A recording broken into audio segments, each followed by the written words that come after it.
C'est un moment important, depuis hier, c'est un moment important.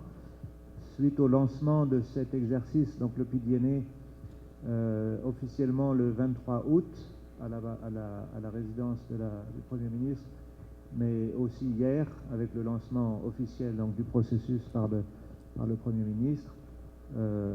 Voilà, c'est lancé. C'est lancé.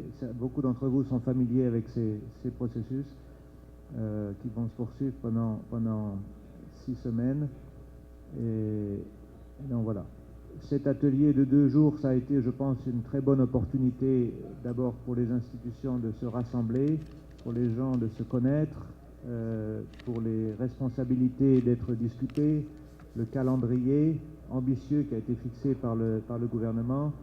Ça a été une opportunité de consolider l'architecture sectorielle un peu du PDNA, j'imagine, pour que tout le monde soit bien aligné sur les secteurs, les sous-secteurs qui ont été définis, etc., etc., et sur les modalités de l'exercice. Les ministères clés, sous l'égide desquels ce processus va se dérouler, en plus bien sûr du leadership technique du ministère de la Coopération, la planification, plus tous les partenaires. Les semaines prochaines, vous avez beaucoup de travail à faire, y compris en termes de données. La qualité d'un PDNA et donc la qualité d'un plan de reconstruction n'est aussi bonne que la qualité des données qui existent. Donc ça, c'est très important. Il faudra maximiser, vu l'ambition du calendrier, il faudra maximiser les données qui ont déjà été collectées, y compris l'énorme travail de collecte de données au niveau humanitaire.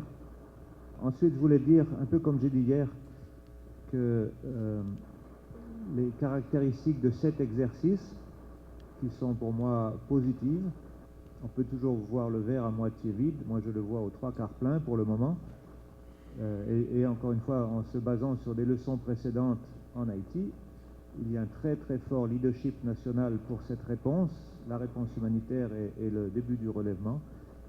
Donc des décisions très rapides ont été prises. La rapidité du lancement, comme je l'ai dit hier, moi dans ma carrière j'ai souvent participé à ce genre d'exercice. Rarement j'ai vu un exercice lancé aussi rapidement avec un tel alignement des partenaires. Donc sous le leadership national, nous avons les Nations Unies, la Banque mondiale, l'Union européenne, la Banque interaméricaine, les institutions de la CARICOM, la CEDIMA, la Banque caribéenne de développement qui va se joindre, les bilatéraux, USAID, la Suisse, etc. Un très bel alignement. Donc ça c'est de bon augure.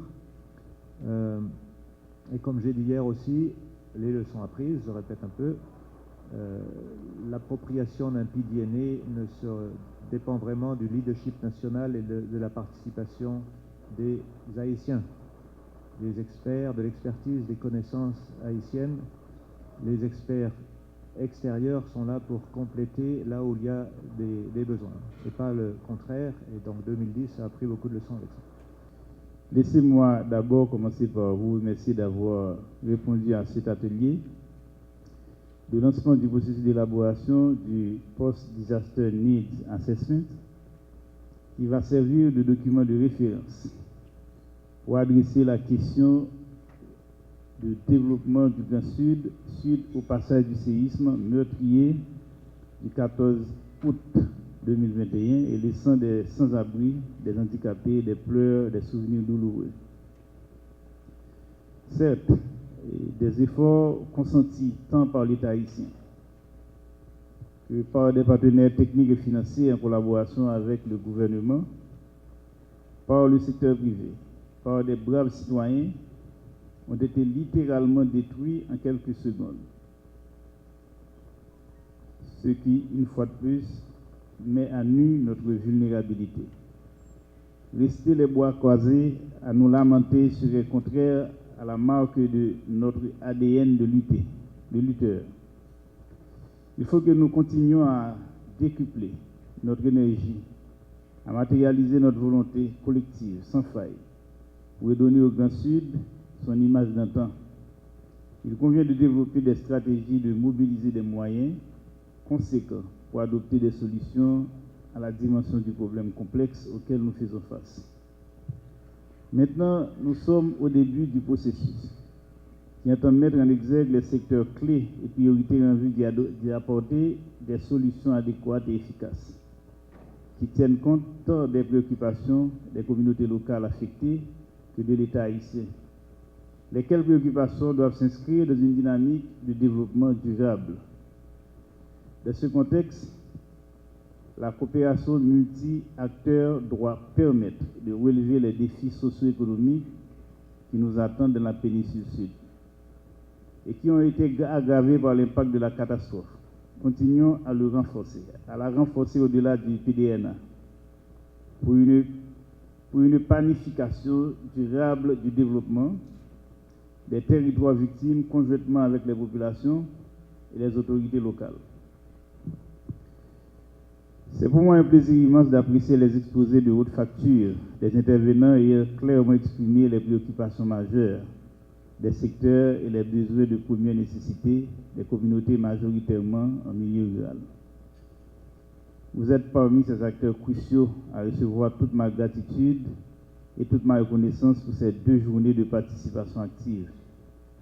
Nous souhaitons au sein du MPCE que chacun reparte avec de nouvelles idées, de nouvelles initiatives, à même de faire évoluer la situation de la péninsule sud.